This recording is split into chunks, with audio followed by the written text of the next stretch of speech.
आप भागो मत तुम। मैंने कहा था सवाल पूछो। कुछ बातों पे मुझे बहुत गुस्सा आता है, पूछा मत करो। नहीं, मैंने सुना था लखनऊ में एशिया का सबसे बड़ा खुला है। मैं कहा मैं देखने जाऊंगा क्या खुल गया मेरे लखनऊ में। ये जो लहर है बहुत घातक है, बचिएगा। ये संस्कृति के नाम पे सब करा जा रहा है। नमस्कार। सवाल ये है, संयोग से अगर आचार्य प्रशांत जी की शादी हो जाती तो फिर उनका आगे जीवन का चुनाव कैसा होता? नमस्कार आचार्य जी। सर मेरा प्रश्न था ये कि मुझ में हीनता बहुत है। अधिकतर महिलाओं को देखती हूँ तो मुझे ये लगता है कि मैं कहीं ज़्यादा छोटी हूँ और वो सांवलापन है मेरे में, इसलिए मुझ में हीनता बहुत है।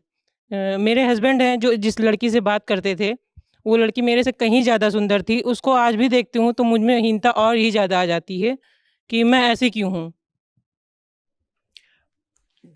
सवाल इसमें किसी लड़की का नहीं है, पति का नहीं है, सांवलेपन का नहीं है। सवाल इसमें उस अहंकार का है जो अपने आप को देह मानता है। क्या कर लेंगे इसमें पतिदेव, लड़कियां क्या कर लेंगी? आधी दुनिया गोरी है, क्या करें? है तो है वो।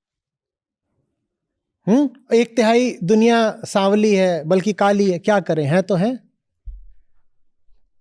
देह है जैसी है भाई,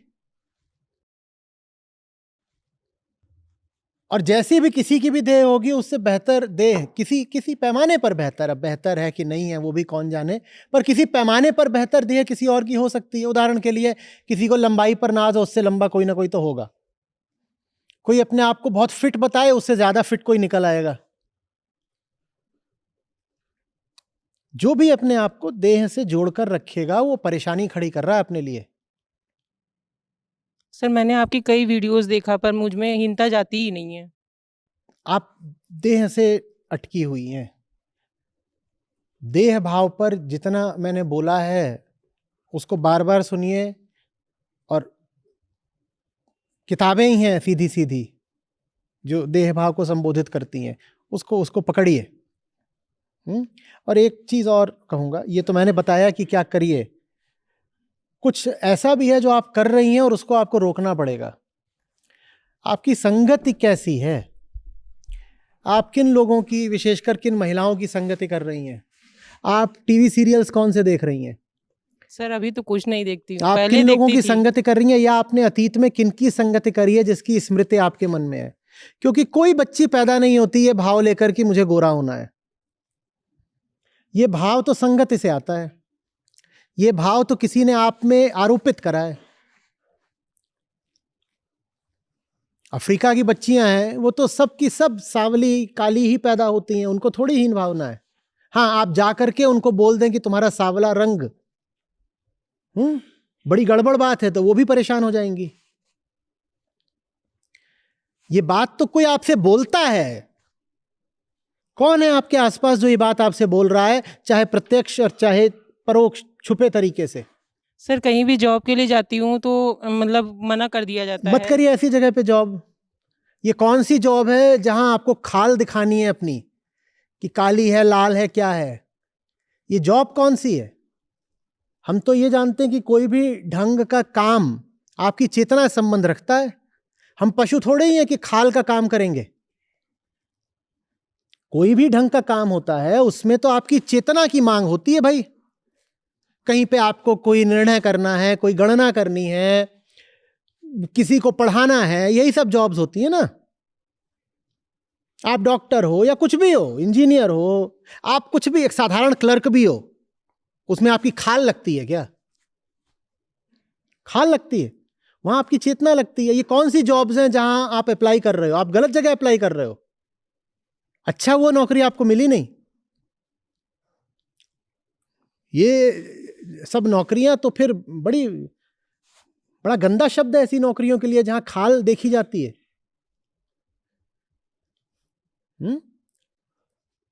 उस तरह के वातावरण से अपने आप को दूर करिए। और ये मैं सबसे बोलना चाहूंगा, विशेषकर महिलाओं से, लड़कियों से, ये कहां से तुमने बात पकड़ ली? ये किन लोगों को पकड़ लिया जो इस तरह की बातें करते हैं? और ये मैं सिर्फ सांवली लड़कियों से नहीं कह रहा हूं, मैं उन गोरी लड़कियों से भी कह रहा हूं जिनकी तारीफ की जाती है उनके गोरेपन पे। अगर आपके घर में ऐसे लोग हैं या आपके पति या प्रेमी लोग ऐसे हैं जो आपकी तारीफें ये बोल के करते हैं कि क्या तुम्हारा गोरापन है, व्हाट फेयरनेस, एकदम दूर हो जाइए, एकदम दूर हो जाइए। ये आपकी खाल के ग्राहक हैं। हम नाम ही ऐसा रखते हैं ना, उज्ज्वला, धवला, शुभ्रा। बड़ा मुश्किल है कि काली हम नाम भी रखते हो, जबकि वो देवी है, मां है, काली नहीं नाम रखते। श्वेता, काहे को श्वेता बोला उसको? श्वेत होने में क्या गुण है भाई ऐसा कि उसका नाम श्वेता रखा? बताओ तो। शुभ्रा क्यों नाम रखा उसका? शुभ्रता में ऐसा क्या खास है? शुभा रखा होता तो समझ में आता, शुभा नहीं रखा है, शुभ्रा रखा है। क्यों रखा है? क्यों?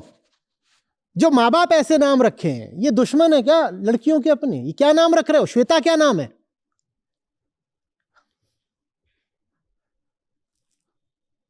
और फिर श्वेता में और गुलाबों में अंतर क्या है ये भी बता दो। दोनों ही तो रंग हैं जो भारतीय आंखों को ज्यादा प्रिय हैं, गुलाबी गुलाबी और गोरा गोरा। और गोरे गोरे गाल जब शर्मा के गुलाबी गुलाबी हो जाते हैं तो मर्दों को क्या मजा आता है। तो श्वेता और गुलाबों में दूरी कितनी है ये बता दो। पर कोई गुलाबों बोल दे आपकी बेटी को तो आप चिहुक जाओगे, कहोगे छेड़ रहा है। और श्वेता आप जब नाम खुद देते हो तो आप क्या कर रहे हो बेटी के साथ? इतने सुंदर सुंदर नाम है देवी के ही, शक्ति के ही कम से कम 50 नाम है। वो नाम आपको नहीं मिले कहीं। मैं 50 बोल रहे हूं, कोई 50 ऐसे हैं जो अर्थ लोगों को समझ में आएगा, नहीं तो 100 से ऊपर है। पलक, पंखुड़ी, क्या है ये? कोमल, क्यों कोमल? क्यों? वज्र क्यों नहीं? सुवज्रा। संहारिणी क्यों नहीं? नहीं, क्यों नहीं? और अगर नहीं तो फिर नवदुर्गा और काली और महिषासुर और चंडमुंड भूल जाओ सबको तुम। फिर बस कोमलांगिनी को लेकर बैठे रहो, वो क्या करेगी?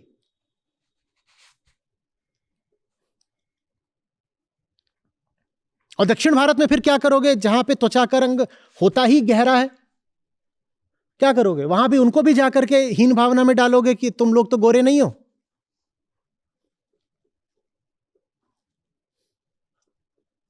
ये सब गहरे देव भाव की निशानी है और इन सब का संबंध पुरुषों की भोग लिप्सा से है।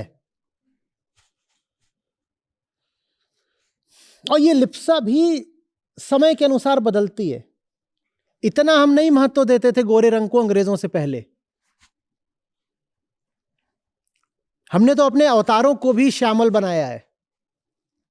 और आप दक्षिण में चले जाइए, वहां विष्णु की अनेक मूर्तियां आप पाएंगे पूरी काली।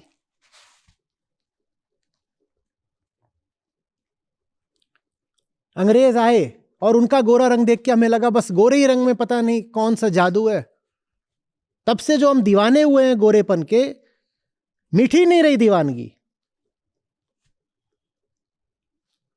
लेकिन मैं ये भी नहीं कह रहा हूं कि गोरे से उछल के आप काले पे आ जाओ। मैं कह रहा हूं गोरा हो कि काला हो, रंग तो रंग है और रंग खाल का है। तुम्हें देह भाव में इतना धसे क्यों रहना है कि रंगों पे मर रहे हो? मैं आपसे पूछूं, आप में से कितने लोग वेदांत संहिता में साथ हैं? कई लोग होंगे। मैं आपसे पूछूं, बताइए अष्टावक्र ऋषि की खाल का रंग क्या था? जवाब क्या होना चाहिए? जवाब होगा फर्क नहीं पड़ता। तो इसी तरह महिलाएं क्यों नहीं कहती कि खाल का रंग क्या, फर्क नहीं पड़ता? शरीर में अगर कुछ देखना भी है तो फिटनेस देखूंगा ना। और मोटे हो जाओ तो और कोमल हो जाते हो, चर्बी बढ़ा लो तो पूरा शरीर ही कोमल कोमल हो जाता है, कतई तकिए जैसा। क्या करना है? 5 लोग सुलवाने अपने ऊपर?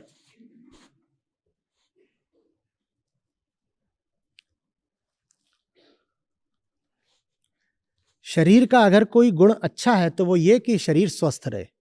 स्वस्थ रहे ताकि परेशान ना करे, ताकि शरीर को संसाधन की तरह इस्तेमाल करके बोध की, मुक्ति की अपनी यात्रा पर महिला आगे बढ़ सके। शरीर तो गाड़ी है, शरीर तो उपकरण है, उसका इस्तेमाल करना है जीवन में आगे बढ़ने के लिए। शरीर इसलिए थोड़ी है कि उसको मांझ रहे हो और उसको क्या गोमल गोमल और उसमें से प्रकाश फूट रहा है और उसको बोल रहे हो, वो खूब अपना घिस के आगे बोल रहे हो औरा है औरा।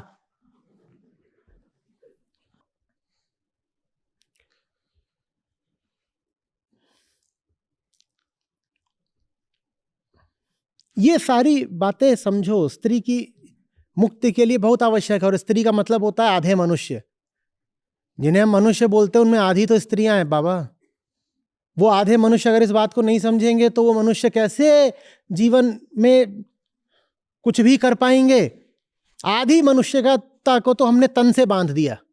ये गोरापन, ये बात कि तुम रसोई में और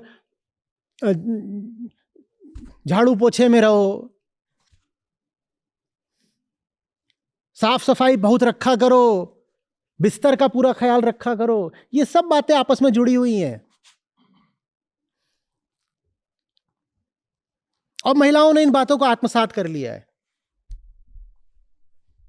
एक पुरुष को तो हो सकता है, एक सावली महिला आज के हालात में भारत में पुरुष को हो सकता है सावली महिला एक बार को फिर भी पसंद आ जाए। सावली महिला खुद को कभी नहीं पसंद कर पाती, वो खुद को माफी नहीं कर पाती कि मैं सावली क्यों। भाई नाहम देहास्मि, तुम्हारी खाल का रंग थोड़े ही हो। जिंदगी में बहुत ऊंची चीजें हासिल करने को, आप कितने ऊंचे हो कितने नीचे हो कद में शरीर के, इससे क्या लेना देना। किसी की बड़ी आंखें, किसी की छोटी आंखें, कोई दिखने में ज्यादा आकर्षक है, कोई नहीं है, क्या लेना देना।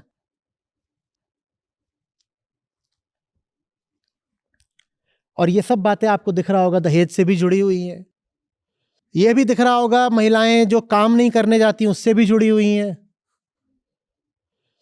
तमाम तरीकों से ये जो आधे मनुष्य अपना शोषण करवाते हैं दिख रहा होगा, उससे भी जुड़ी हुई हैं। सब बातें जुड़ी हैं कि नहीं जुड़ी हैं?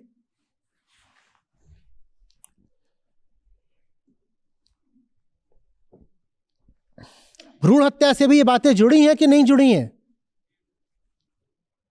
ये सब आपस में जुड़ी हुई बातें।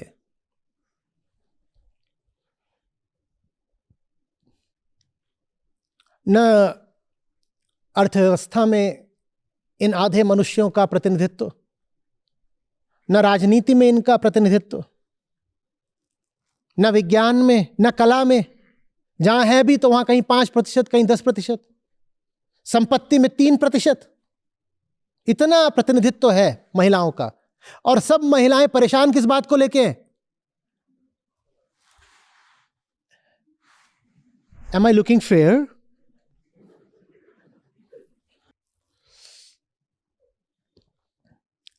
भाई तुम अपनी हालत देखो, तुम हर क्षेत्र में पीछे हो। एक ही जगह है जहां 100% बस महिलाएं पाई जाती हैं, प्रसूति गृह, वहां पुरुष नहीं पाए जाते।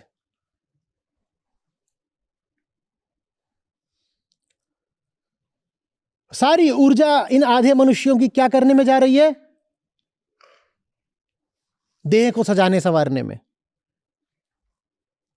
मैं सब महिलाओं की बात नहीं कर रहा, पर दुर्भाग्य की बात है कि भारत में अभी भी अधिकांश महिलाएं यहीं फंसी हुई हैं।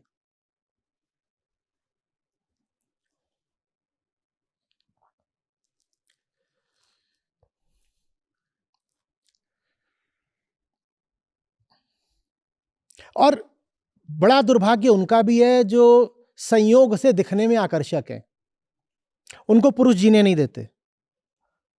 मजाल है कि वो जिंदगी में कोई ढंग का काम कर पाए। वो जहां जाएं वहां पीछे पीछे भौरे आ जाते हैं। अब वो कर रही होगी किसी एंट्रेंस एग्जाम की तैयारी 10वीं 12वीं में, 5 आशिक उसके पीछे पड़ जाएंगे लफंगे। अब वो पढ़ के दिखा दे। उसके घर के आसपास डोल रहे हैं, फोन पे आ रहे हैं, जितने तरीके हो सकते हैं, झरोखे रोशनदान से कूद कूद के अंदर गिर रहे हैं। वो पढ़ के दिखा दे ना। वो भी बहक जाती है। क्यों? अपराध क्या है उसका? वो दिखने में सुंदर है, काया उसकी आकर्षक है। अब वो कुछ कर ले, अब वो क्या करेगी? कुछ नहीं करेगी, वो ट्रॉफी वाइफ बनेगी। ट्रॉफी वाइफ जानते हो ना? ये खूब चलता है भारत में भी और पश्चिम में भी। सुंदर लड़कियों को अमीर लड़के ब्याह लेते हैं और उनको एक ट्रॉफी की तरह इधर उधर प्रदर्शित करते हैं कि देखो मेरे पास पैसा है इसलिए मैं ये चीज खरीद के लाया हूं। और उन ट्रॉफी वाइफ्स का यही काम होता है, सज बज के रहना, एक्सेंट में फालतू बात करना, कुछ उन्हें और काम करने ही नहीं दिया जाता। उनका काम ही है तुम फिट रहो, सेक्सी रहो, सज के रहो। आपके रोंगटे खड़े हो जाएंगे जान के कि बहुत सारी लड़कियां चाहती हैं ट्रॉफी वाइफ बनना। ये हमने क्या कर डाला आधे मनुष्यों के साथ।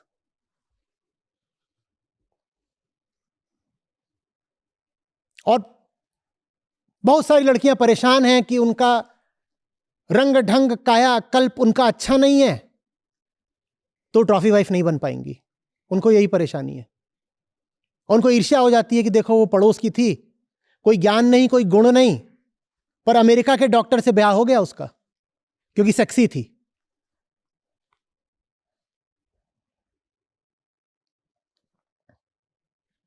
बड़ी ईर्ष्या की बात है, ईर्ष्या की बात है, राहत की बात है।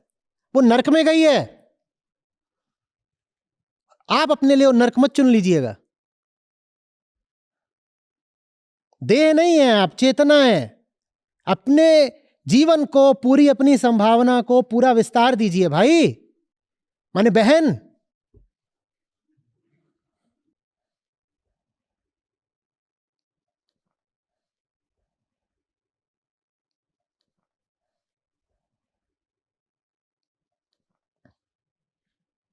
कल मैं गया लुलु मॉल। नहीं, मैंने सुना था लखनऊ में एशिया का सबसे बड़ा खुला है। मैं कहा मैं देखने जाऊंगा क्या खुल गया मेरे लखनऊ में। 80% सामग्री महिलाओं की। मैं कहा इतनी मुक्त हो गई मेरे लखनऊ की महिलाएं, यही कर रही हैं। कुछ ब्रांड तो वहां ऐसे थे कॉस्मेटिक्स के जो वहां गुड़गांव और डीएलएफ में, नोएडा में देखने को नहीं मिलते। गजब हो गया। और फिर मैं सड़कों पे निकलता हूं लखनऊ में तो वहां वही पुराना चेहरा और पुराना किस्सा महिलाओं का। ये कौन सा आधुनिकीकरण है? ये कौन सा सशक्तिकरण है? ये कौन सी आजादी है जहां आजादी का मतलब ही ये कि और उपभोग करो, और सजो सवरो, और सेक्सी हो जाओ। सिलेक्शन रेट दिखाओ कम,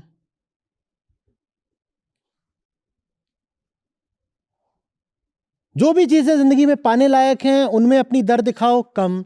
मुझे मालूम है स्थितियां प्रतिकूल हैं, ये मत कहिएगा कि हम क्या करें, सिचुएशंस ही ऐसी रहती हैं। मुझे मालूम है प्रतिकूल है, स्थितियां प्रतिकूल हैं। हम क्यों अपने प्रतिकूल हुए जा रहे हैं?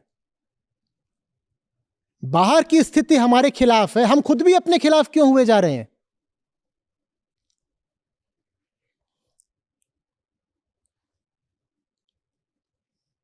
आप एक एंटरप्रेन्योर बन जाओ, आप यूनिकॉर्न तक चले जाओ।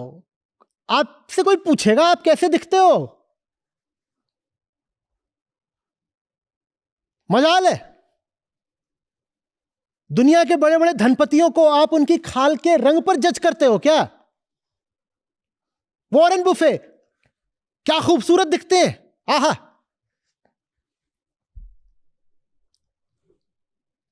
और अमेरिका में लाइन से जितने हुए थे, फोर्ड से लेकर रॉकफेलर तक, आपने इनकी सूरतें देखी हैं? ये मॉडल्स थे सब। आपका व्यापार कहां है? आपकी उन्नति तरक्की कहां है? आपका विस्तार कहां है? लुलु मॉल और ब्यूटी पार्लर।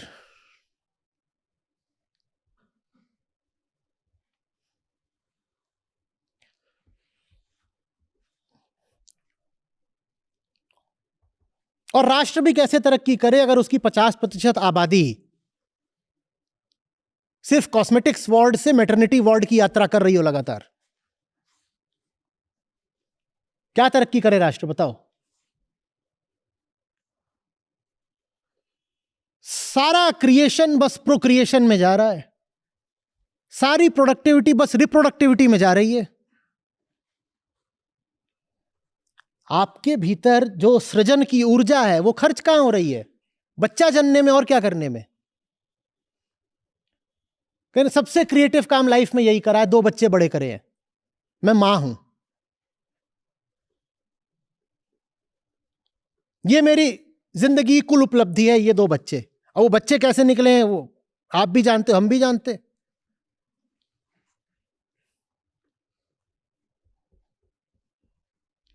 ये जितने बिगड़े हुए बच्चे निकलते हैं, बल्कि रोशनी में आते हैं, बिगड़े हुए तो सारे ही हैं, जितने बिगड़े हुए पकड़ में आते हैं, इनके पीछे भी तो कोई गौरवशाली मां ही होती है ना, और उसने जिंदगी भर यही करा होता है, बच्चे बड़े करे होते हैं। जब मां ने खुद को बड़ा नहीं करा तो वो बच्चे कैसे बड़े कर लेगी?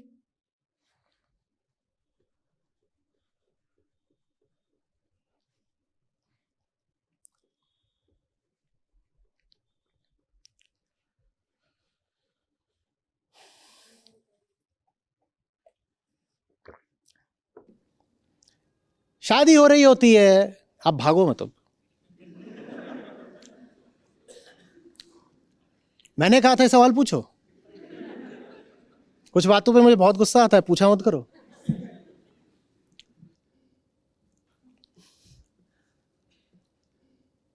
कई होते हैं ऐसे छोटे बच्चे बच्चियां, वो जा करके अनार में आग लगा देते हैं, और फिर वो ऐसे ऐसे ऐसे जब बढ़ने लगता है तो भगते हैं बहुत जोर से।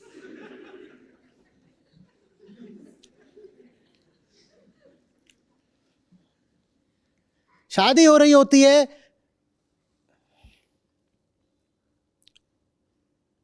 लड़की देख रही है कमाता कितना है, लड़का देख रहा है सेक्सी कितनी है और घरेलू कितनी है। ये चल क्या रहा है? ये चल क्या रहा है? ये खरीद फरोख्त नहीं है, ये व्यापार नहीं है। तुम देख रही हो दाम कितने देगा, वो देख रहा है देह कैसी है। जहां दाम और देह हो उस धंधे को क्या बोलते हैं? तो ये क्या कर रहे हो अपने साथ? जहां दाम देकर देह खरीदी जाए क्या बोलते हैं उसको? वो देखती है कि ये दाम कितने कमाता है, वो देखता है इसने देह कैसी बनाई है। ये क्या है? और फिर तुम चाहते हो कि तुमको इज्जत मिले और कहा जाए मिसेस फलाना। दुनिया के विकसित और अविकसित देशों में एक बात साझा पाओगे, जहां विकास है वहां नारी आगे है। इन दोनों में बड़ा जबरदस्त कोरिलेशन है। कुछ विकसित देश तो ऐसे हैं जहां की संसदों में महिलाओं का बहुमत है। अभी आप पता करके लाओगे मैं किस देश की बात कर रहा हूं। और भी हैं, चलो हिंट, यूरोप में है और ठंडा है। करो पता, मुझे मत परेशान करो।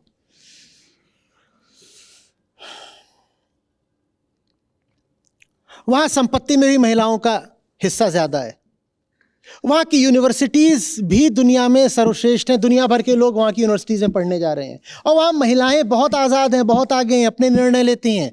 हाँ, वहां भी तमाम तरह की बुराइयां हैं, वहां भी महिलाएं बहुत ऐसी मिलेंगी जो खाल से आसक्त हैं, लेकिन फिर भी वहां बहुत ऐसी महिलाएं हैं जो खाल वाल की चिंता छोड़ के अपनी जिंदगी पर, चेतना पर और काम पर ध्यान देती हैं।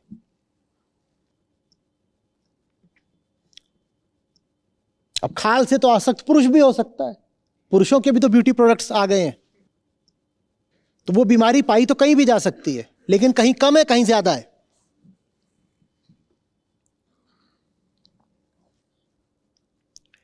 और दुनिया के जितने अविकसित देश हैं वहां जाकर देखो तो एक बात साझी मिलेगी, वहां महिला घर में बंद है, और कई बार तो पर्दे के पीछे, बुर्के के पीछे बंद है। यह दुनिया के हर पिछड़े हुए मुल्क की निशानी है। जहां महिला को बंद किया गया है वो पूरा राष्ट्र पीछे हो गया है।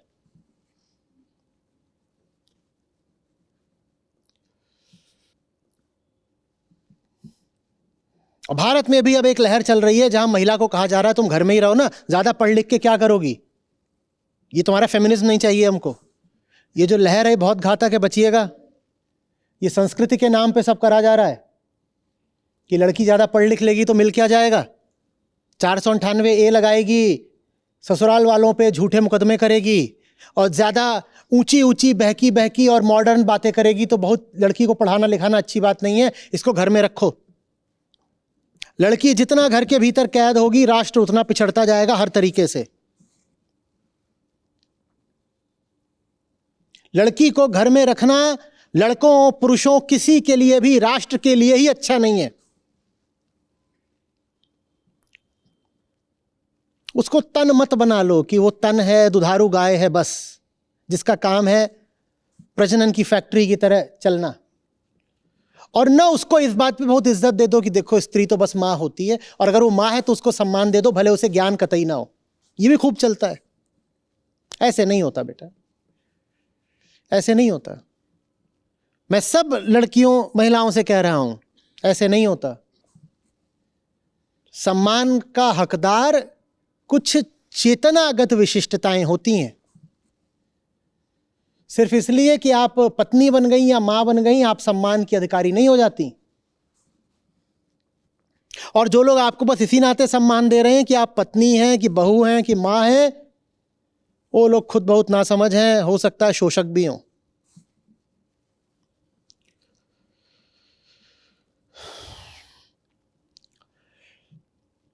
इन्हीं सब कामों के चलते जो बेचारी लड़कियां थोड़ा सा पंख फैला के बाहर निकलती हैं, उनको बड़ी समस्या हो जाती है। उनको ये हमारे समाज के लोग, ये गृहस्थ लोग, ये पुराने लोग किराए पे मकान नहीं देना चाहते। उनके घरों में जो हाउसवाइफ्स बैठी होती हैं, उन हाउसवाइफ्स को बड़ी इज्जत मिल जाती है, और कोई लड़की नया नया बाहर काम करने निकली है उसको इज्जत नहीं देते। और कोई अगर लड़की नई नई निकलेगी बाहर काम करने, अपनी ज़िंदगी बनाने, कैरियर बनाने, तो शुरू में ही तो बहुत तनख्वाह नहीं पा जाएगी, पर वो घर में देखती है कि उसकी घर की महिलाएं हैं जो कुछ नहीं करती और फिर भी नोटों में खेलती हैं, लाखों में खेलती हैं। और ये जो बाहर निकली है कहती है मैं अपने दम पे मेहनत करूं, मैं दिन रात जूझूं, फिर भी मुझे रहने को कोई घर नहीं देता और मेरे पास पैसे भी इतने कम हैं, और ऊपर से घर से बाहर निकलो तो ये कुत्ते सियार नोचने को कूदते हैं। तो मैं जीऊं तो जीऊं कैसे? समाज इन लड़कियों पे दबाव बनाता है कि हम तुझे घर नहीं देंगे, अगर तुझे घर चाहिए तो पति के घर जा। ये जो लड़कियों को घर नहीं दिया जाता, समझो इसके पीछे क्या कूटनीति है। हम तुझे घर देंगे ही नहीं, घर चाहिए ना तुझे तो पति का घर जा, शादी कर। और शादी भी अगर प्रेम और समझदारी से हुई हो तो कोई बात है। शादी भी क्या, वही शादी ना, दाम और देह, उसमें दहेज और जोड़ दो। हम हिंदुस्तानियों की हालत इतनी खराब है, हमें स्त्री की जगह मनुष्य देखने को मिल जाए तो हम बिलबिला जाते हैं। हिंदुस्तानी कहीं बाहर चला जाए किसी वजह से, पर्यटन पे जाते हैं, बड़ी आफत हो जाती है। वहाँ औरतें कम हैं, इंसान ज़्यादा हैं। भारत में औरत इंसान नहीं बची, वो औरत है बस। भारत में हमने उसको पूरा महिला ही बना दिया, उसको मनुष्य रहने नहीं दिया। बाहर जाओ तो जो महिला है वो मनुष्य ज़्यादा है। वो बात करने आती है तो हिंदुस्तानी पुरुष खास तौर पे एकदम बिलबिला जाता है, कहता है ये तो इंसान की तरह बात कर रही है, हाय राम लजावत नहीं, ये तो हाथ आगे बढ़ावत रही कि हाथ मिलाई। तनिको लाज नहीं आवे का, काहे तनिको लाज आवे का, काहे? इंसान का हाथ है, या हर जगह तुम्हें बस यौनांगी दिखाई देते हैं? इंसान का हाथ है, हाथ बढ़ाया तो हाथ मिला लो भाई। परेशान हो जाते हैं। फ्लाइट में बैठते एयर होस्टेस हो जाती है, पुरुषों की हालत देखो एयर होस्टेस के सामने। जब वो आएगी तो ऐसे नजरें चुराएंगे जैसे प्रेमिका खड़ी हो गई हो, और जब वो पीछे चली जाएगी तो पीछे से उसका पिछवाड़ा घूरेंगे। सामने खड़ी थी तो मुंह इधर कर लिया, जब चली गई तो पीछे से ऐसे।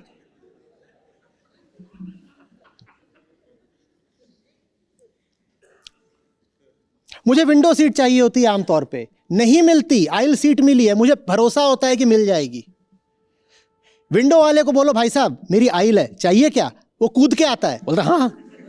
बस इतना है कि जवान पुरुष होना चाहिए। जवान पुरुष को विंडो सीट मिली हो, तुरंत उससे बात करो, वो दे देगा। उसे आइल चाहिए, वहीं से उसको बढ़िया।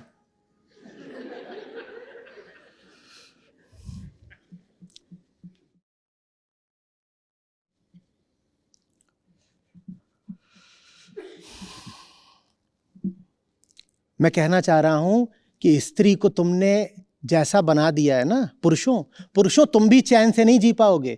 अगर तुम आधी मनुष्यता के साथ सहज संबंध नहीं रख सकते तो तुम चैन से कैसे जियोगे? दुनिया की आधी आबादी तो इन्हीं की है, और इनको देखते ही असहज हो जाते हो।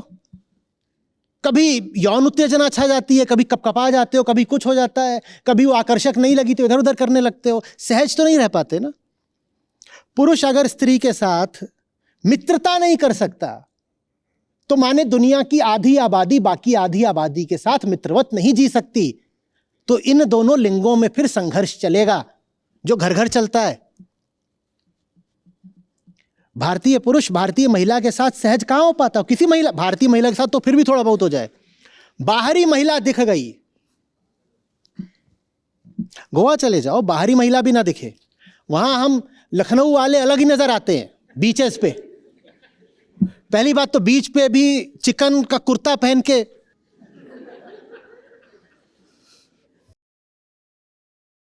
और दूसरे चल इधर रहे हैं और न जाने कौन से जादू से गर्दन 180 डिग्री पीछे, पूरा 360 डिग्री घूम रही है चारों तरफ। कहीं बिकनी दिखे बस। ये असहजता है, ये बीमारी है, ये रोग है कि नहीं है? ये रोग है कि नहीं है? ये पूरा रोग है। इंसान है सामने और 80-90% उसका शरीर तुम्हारे ही जैसा है। क्या पगलाए जा रहे हो? क्या ऐसा देख लिया? और जो तुम्हें वहां दिख रहा है वो दुनिया की आधी आबादी के पास है। ऐसी कोई रेयर चीज भी नहीं है कि बस अभी दिख गया लीनिंग टावर ऑफ पीसा। भाई मेरे, दुनिया की आधी आबादी वैसी ही है। दुनिया और पशु भी वैसे ही हैं, सारे मैमल, सारे स्तनधारी वैसे ही हैं। अब ये मनोविकार है पूरा।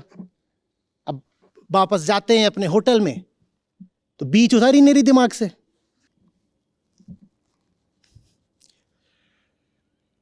जिसको तुम गुलाम बनाओगे तुम उसके गुलाम बन जाओगे। जाका गला तुम काटे हो सो फिर काट तुम्हार। तुम्हें आजादी चाहिए तो देखो कि तुमने अपने आसपास बंधक किसको बना रखा है। तुम्हें आजादी चाहिए, सबको आजाद कर दो, तुम भी आजाद हो जाओगे। जिनको लगता हो जिंदगी में बंधन बहुत हैं, वो ये देखें कि उन्होंने किसको बंधक बना रखा है। तुमने जिसको बांध के रखा है ना, उसी ने तुमको बांध के रखा है। क्यों परस्पर शत्रु बने जा रहे हो एक दूसरे के?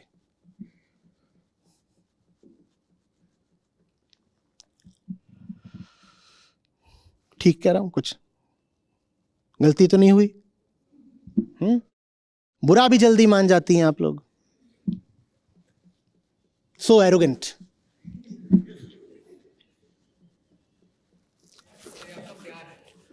अरे प्यार तो ठीक है।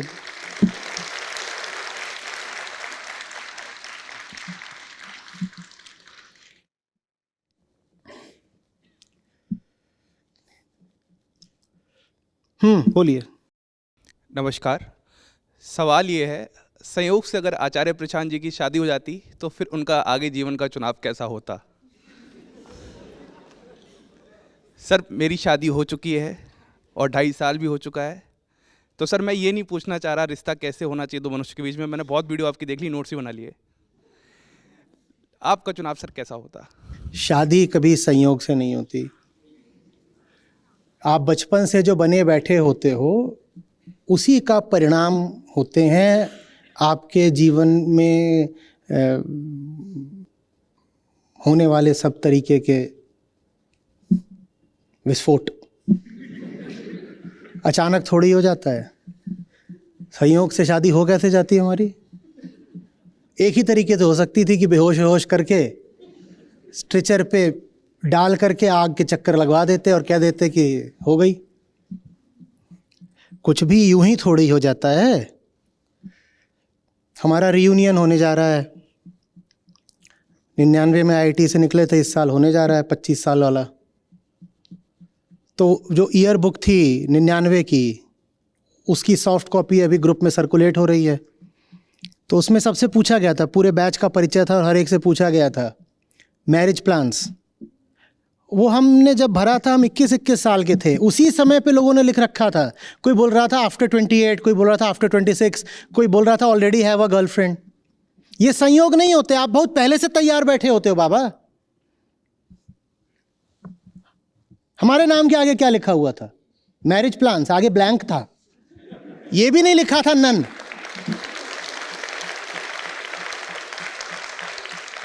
नन भी लिख दिया तो कुछ हो जाएगा, शून्य, कुछ भी नहीं। ये 21 साल में लिखा था। ऐसे कैसे हो जाएगा कि संयोग से हो जाएगा कुछ भी? हाँ, अपने आप को बचाने के लिए हम अपनी करतूतों को संयोग का नाम दे देते हैं। किया आपने खुद होता है, और फिर जब उल्टा पड़ गया हो तो कह देते हो हम क्या करें, दुर्घटना हो गई। दुर्घटना क्या हो गई? कोई नशे में फिसल गया तो ये दुर्घटना थी। बचपन से आप नशा करके घूम रहे हो, फिर उसका अंजाम होता है जो जीवन में तरह तरह के आप फिर चीजें आप भुगतते हो। अब ऐसे पूछो, अगर संयोग से आचार्य प्रशांत के 5 बच्चे होते तो ऐसे कैसे हो जाते संयोग से?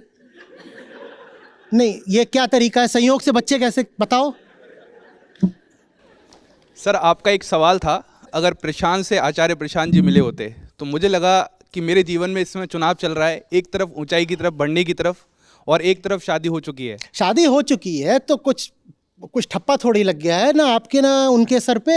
इंसान की तरह एक दूसरे के साथ रह लो। बिल्कुल सर, मित्रता। हाँ बिल्कुल। एक घर में 2 लोग रह रहे हैं, इंसान की तरह रह रहे हैं, अच्छी बात है। एक कमरा तुम्हारा, एक कमरा हमारा, तुम भी चैन से जियो, हम भी चैन से जिए। बिल्कुल सर। समस्या क्या है इसमें? 2 BHK तो होगा। बिल्कुल सर। तो एक उनको दीजिए, खुद को दीजिए, और साथ में प्यार मोहब्बत से रहिए, मित्रता से। जो बंधे बंधाए रोल्स हैं उन पर चलना जरूरी थोड़ी है कि वो बीवी है तो उसको ऐसा ऐसा करना होगा, मैं शौहर हूं तो मैं ऐसा ऐसा करूंगा। नहीं, तुम भी इंसान हो, हम भी इंसान है। एक इंसान जैसे दूसरे इंसान के साथ रह सकता है वैसे रह लेंगे, बस हो गया, इतना आसान। और ये सब शादीशुदा लोगों को सलाह है, एक दूसरे के साथ इंसान की तरह रहो। उसको बीवी की तरह मत देखो, इंसान की तरह देखो। उसको पति की तरह नहीं, इंसान की तरह देखो। उसके बाद विवाह भी बहुत अच्छा चलेगा।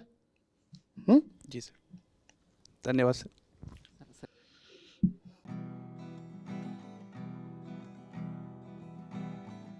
तन को जोगी सब करे, मन को विरला कोय। तन को जोगी सब करे, मन को विरला कोय। सहज सब विधि पाइए, जो मन जोगी होए रे साधो। जो मन जोगी होए। तन को जोगी सब करे, मन को विरला कोय। तन को जोगी सब करे, मन को विरला कोय। सहज सब विधि पाइए, जो मन जोगी होए रे साधो। जो मन जोगी होए। यह तन विष की बेलरी, गुरु अमृत की खान। यह तन विष की बेलरी, गुरु अमृत की खान। शीश दिए जो गुरु मिले, तो भी सस्ता जान रे साधो। तो भी सस्ता जान। यह यह तन विष की बेलरी, गुरु अमृत की खान। यह तन विष की बेलरी, गुरु अमृत की खान। शीश दिए जो गुरु मिले, तो भी सस्ता जान रे साधो, तो भी सस्ता जान। विषय वासना उर्झिकर, जन्म गवाया बाद। विषय वासना उर्झिकर, जन्म गवाया बाद। अब पछतावा क्या करे, निज करनी कर याद रे साधो, निज करनी कर याद। विषय वासना उर्झिकर, जन्म गवाया बाद। विषय वासना उर्झिकर, जन्म गवाया बाद। अब पछतावा क्या करे, निज करनी कर याद रे साधो, निज करनी कर याद।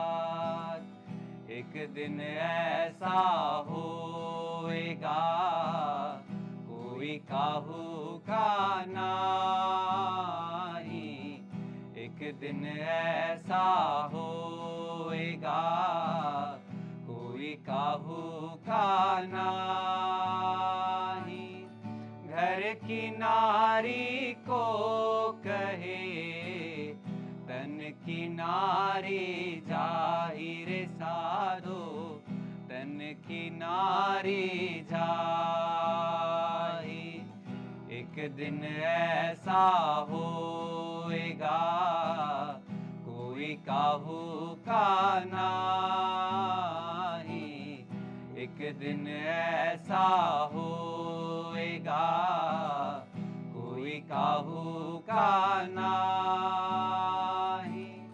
घर की नारी को कहे, तन की नारी जाहिर साधो, तन की नारी जाहि। प्रीति बहुत संसार में, नाना विधि की सोई। प्रीति बहुत संसार में, नाना विधि की सोई।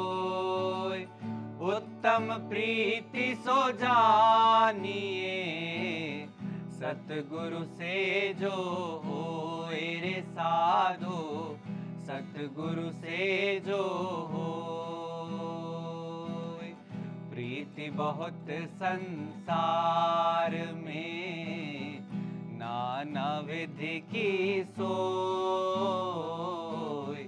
प्रीति बहुत संसार में, नाना विधि की सोई। उत्तम प्रीति सो जानिए, सतगुरु से जो होए रे साधो, सतगुरु से जो होए।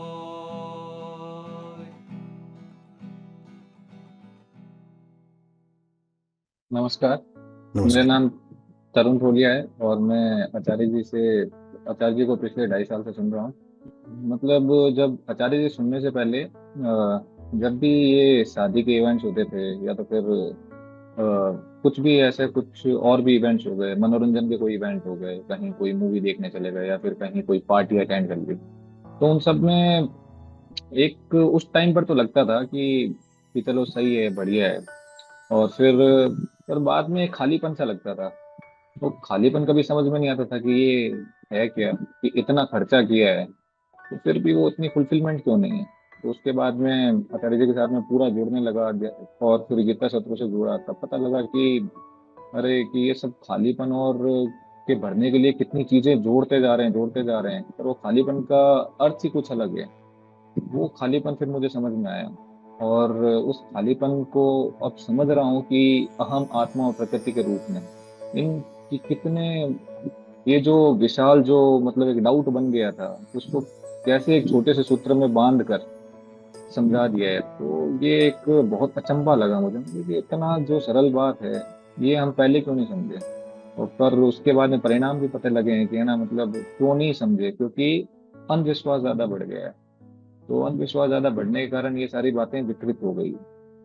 मोटी माया सब तजे, जीवित जी न जा, पीर पैगंबर औलिया, जीनी सबको खाए रे साधो, जीनी सबको खाए।